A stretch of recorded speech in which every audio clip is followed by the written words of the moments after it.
Бұл үйде тұрып атқаныңызға қанша болды? Бұл үйде мен 2002 жылы Қаспаннан көшіп келгенде сатып алғам осы үйді. Гүлбан деген, Касьянов Гүлбан деген жерде көрші келіншек бар, сол кісі маған сатқан. Содан кісіден сатып алғам мен. Кейін документтің бәрі анда болды, мұнда болды деп, әйтеуір кейін 2021 жылы ғана маған документін ғана берді. Сол сатып алған кезде Апайбет үй болатын, иә?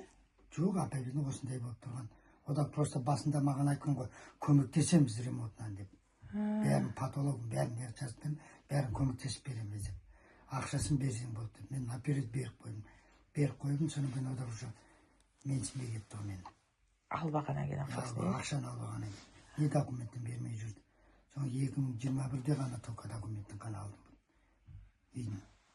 Сосын очередке қай кезде, сол кезде тұрдыңыз? Сол кезде тұрдым, абайында очередте. Ол кезде очередке тұрғанда қаншасыншы болып тұрдыңыз, есіңізде ме? Ең бірінші мен 10-шы болып тұрғам. Ол кезде очеред жоқ, иә? Жоқ, бар. Сол кезде мен 10-шы болып тұрдым. Сол жылдары соның кейін 10-шы болып тұрдым. Бір жылда мен көші жоғалып кетті.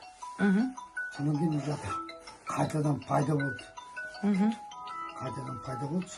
Биыл үйді қашан берді? Аны өшіріп саңызшы? Ол отырған түгі жоқ. Биыл жазда берді ғой елдің бәріне. Елдің бәріне жазда берді. Где-то 40 үйдан да көп берілген негізінде. Олардың бәрі мен артында кезекте тұрғандар ғой. Алдынан біреу де болмаған жоқ. Соның кейін тоқа барып, мен кейін әкімге де кірдім, Ерболға да кірдім, ЖКХ-ның бастығына да. Бұларың қалай деген, жоқ аға болады, біз ескерткенбіз еді. Қай әкімге? Ауылдың әкімі жоқ, ауданның әкіміне кірдіңіз? Ауданның әкіміне. Ауданның әкімі кімге кірді? Асқарға.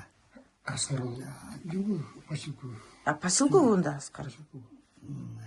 Кербұлақ районы. Қанат болады ішке, иә. ЖКХ-ны Ербол деген жет қарап отырған. Сол бойы... Сол күйінше вообще қозғалғанда жоқ қой дейғанда жоқ. Сізден кейінгілер алып кетті, иә? Иә. Очередте тұрым деген қағазыңыз қайсы?